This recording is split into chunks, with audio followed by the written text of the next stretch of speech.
Hi, dear Toastmasters, guests, and friends. Welcome to Toastmasters, the world's biggest platform for honing your leadership skills and communication skills. At Toastmasters, we pride in making leaders confident leaders, pride making speakers confident speakers. So, if you want to be a confident person, come join Toastmasters. We are District 31, and I welcome you to Open Heart with D31. On our talk show on this episode, I have a special friend.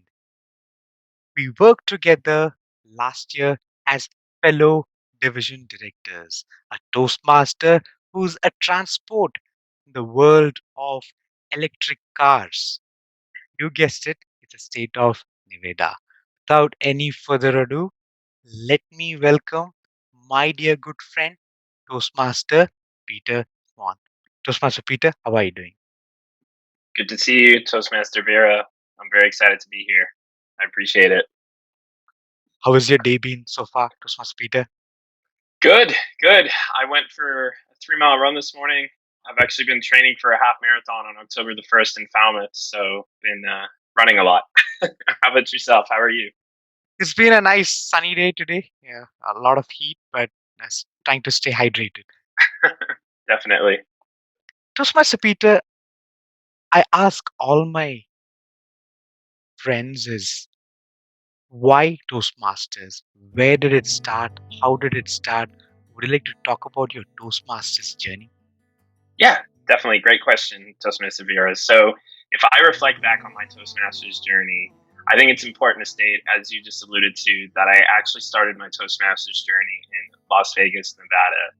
I was actually in a different industry at that time. I was in finance. I was a financial representative, and I was on a golf course with a fellow Toastmaster. His name was Greg Bruce, and we were playing golf in Las Vegas. And Greg asked me, "Where do you want to go with your career? What's important to you?" And I said, one thing that I really want to work on is becoming a more confident speaker, working on my leadership skills, and I'm definitely very passionate about public speaking.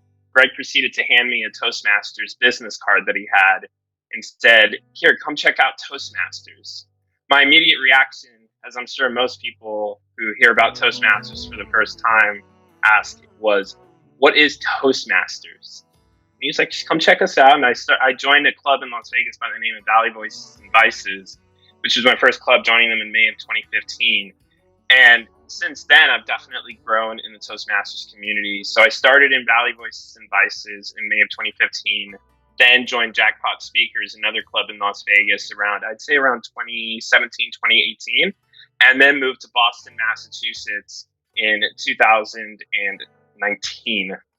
I was not in Toastmasters for a couple of months just because of the move, and then joined Boston West Toastmasters. And I've been a member of Boston West Toastmasters since March of 2020, and I've also recently joined Birmingham Natick Toastmasters. So, to answer your question, why Toastmasters? Number one, the community, the friendships that I've developed. Number two, to become a more confident speaker. And number three, ultimately, to develop the leadership skills, which have helped me both professionally as well as personally. I think that's why ultimately I joined Toastmasters. Amazing, Toastmaster Peter, and congratulations on 7 years.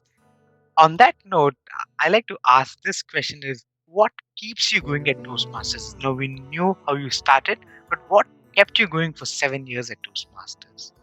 Great question. I think there's a variety of things that have kept me in Toastmasters over these last 7 years. I think number one, really where it starts at is internal growth. I think if you look at any Toastmaster within Toastmasters International, I think one common theme that you'll find is a growth mindset. So I think the reason people are drawn to Toastmasters is that it allows us to continue to develop personal skills, professional skills, social skills. So, for example, take evaluations. With evaluations, if you're an evaluator, that's an opportunity to practice effective feedback, not only giving feedback, but also learning from that feedback and then applying that into, for example, the professional world. Or, for example, when you give speeches, it's the opportunity to learn how to become a more effective communicator, but also expand those skills.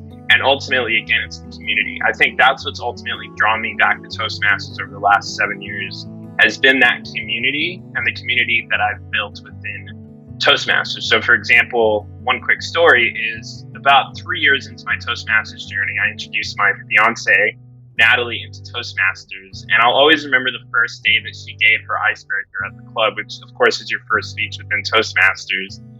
She's extremely introverted, very shy. She got up in front of the club because, again, this was pre-pandemic, gave her icebreaker speech. This was at Jackpot Speakers in Las Vegas, and the club gave her a standing ovation. Literally, at the end of her speech, stood up, gave her a standing ovation. Of course, my breath was taken away after that moment. But I think back on these powerful, empowering moments, and I think that's really what has kept me coming back to Toastmasters, is those powerful moments throughout. Amazing, Toastmasters Peter. One is your confidence and the community, the two C's at Toastmasters.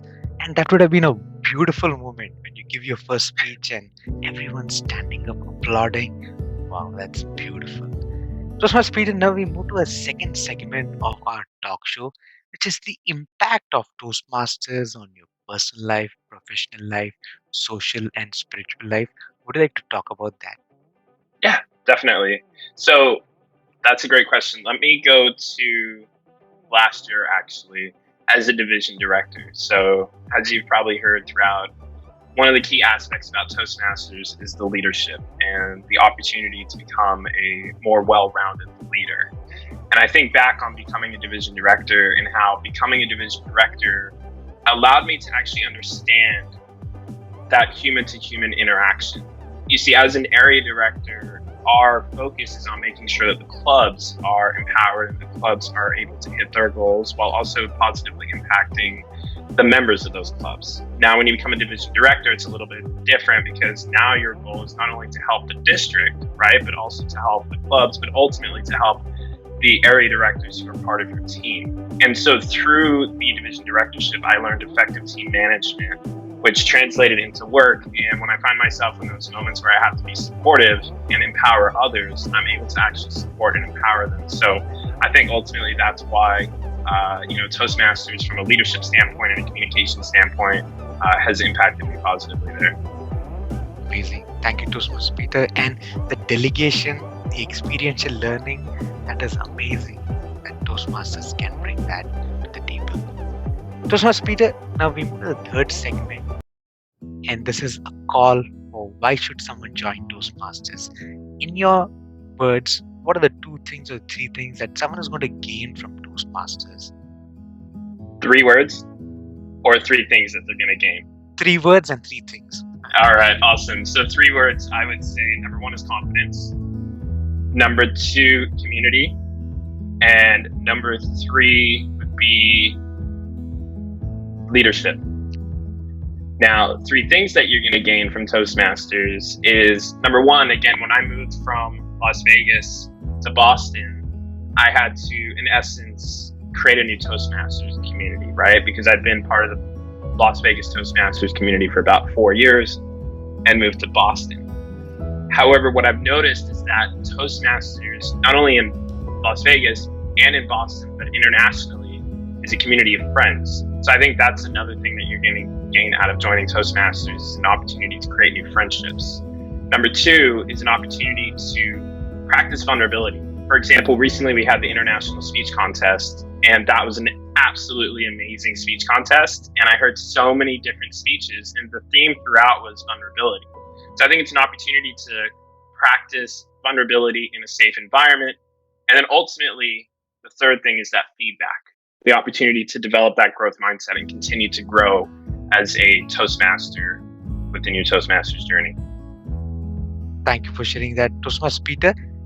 On that note, I'd like to ask, what are the 2 things that you found different the way Toastmasters is conducted in Massachusetts or Boston when compared to Nevada or Las Vegas?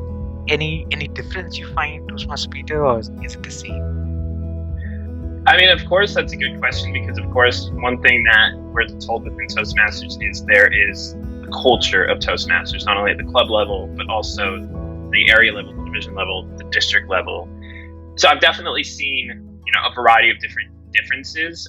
I think one thing that I absolutely love about Toastmasters in Boston, but also the city of Boston, is that I think people in Boston are really drawn to education and really drawn to curiosity. So one thing that I've learned about the Boston Toastmasters community is that everyone who I've engaged with and talked to, they're very, very driven to learn. And I think that's one thing that I really appreciated about the Boston community. I saw it definitely in Las Vegas. I don't want to say like Boston is like, here and Vegas is here. I don't ever want to, compare and contrast, but it's definitely different for sure in multiple different ways. But I think, again, it's just that community. I don't think there's really a difference there. I think it's a theme that you'll find throughout. But of course, there's always going to be a difference just from like a cultural impact, if that makes sense. Thank you for sharing that, Toastmaster Peter. Now, we hear that you're the incentives chair for District 31. Would you like to talk about that, Toastmaster Peter?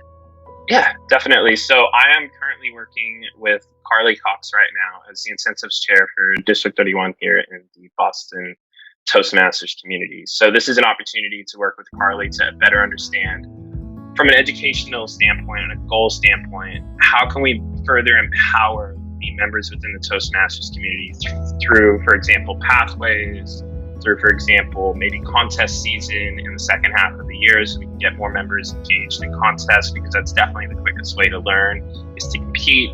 So it's definitely an opportunity to work with Carly and get a better sense of, okay, why is Pathways succeeding? How can we make it even stronger than it already is? Where can we make sure that the members feel that they're gaining value from incentives in an educational standpoint? So, for example, the Pathfinders Award. I think that's an absolutely terrific award, is that Pathfinders allows you as a member to not only engage in Pathways and get a better sense of levels 1 through 5, but also if you're goal driven, an opportunity to, at the end of the year, say, I set this goal for myself, I accomplished this goal, and now I have an opportunity to also help others perhaps, accomplish that goal as well. So as the incentives chair, it's an opportunity to look throughout and say, okay, where can we fine tweak, where can we enhance, and how can we continue to make the district already stronger than it is? And I think that leaning on Carly for her leadership, the division directors for their leadership, and others throughout the Toastmasters community, it's definitely a very exciting opportunity.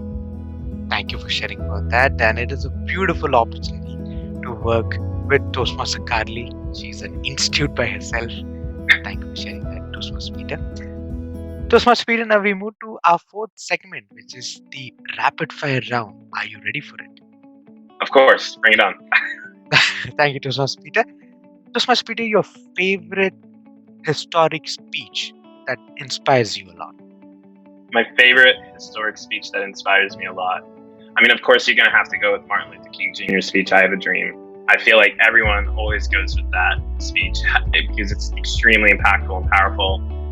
I'm going to flip that question really quick on its head, if that's okay, and actually talk about some historical speakers that inspire me. So, for example, Frederick Douglass is a speaker that inspires me. John F. Kennedy, Winston Churchill.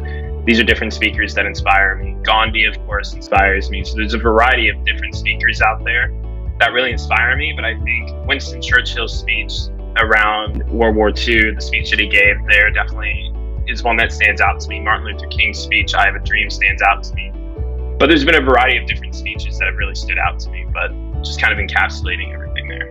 Thank you, Toastmaster Peter. Now, a historic leader that you're inspired and take a lot of inspiration from. Ooh, that's a good question. I would have to go. This name popped up into my head, so I'm just going to say it. I'm going to go actually with Nelson Mandela. I think Nelson Mandela is a historical leader that inspires me, and I think it was Nelson Mandela's ability to look forward rather than looking backward. So, for example, his poem that he wrote around Invictus, that's definitely something that's really stood out to me. But it's also his ability to say, once he was released from prison, the opportunity to say, I have to forgive what has happened in the past in order to heal not only myself, but the country of South Africa, and allow ourselves to move forward. So I think Nelson Mandela, just from a leadership standpoint, definitely inspires me. Beautiful, wonderful choice, Toastmaster Peter. Toastmaster Peter, your personal favorite speech, when you delivered this one, you said, I did a fabulous job. Ooh, that's a good question. So I was actually reflecting on two speeches recently, which is an ironic question that you bring up here. One was a speech called Our Little Family. So it's a speech about my journey after my mother passed away from cancer, overcoming the grief, but also finding an opportunity through that healing to meet my fiance Natalie and adopt my dog Buddy, and how through that healing we became our little family. It's a speech that I gave at Jackpot Speakers in Las Vegas. Another speech that I gave recently was a speech about my friend Zach and how Zach passed away when I was 16 years old. And I remember giving a speech recently actually at Boston West Toastmasters in Framingham, Natick. And it was a speech from the heart. And I think that's the most important thing is when you give these speeches that are vulnerable and from the heart, I think that those speeches really stand out to you. So those two came to mind when you asked this question.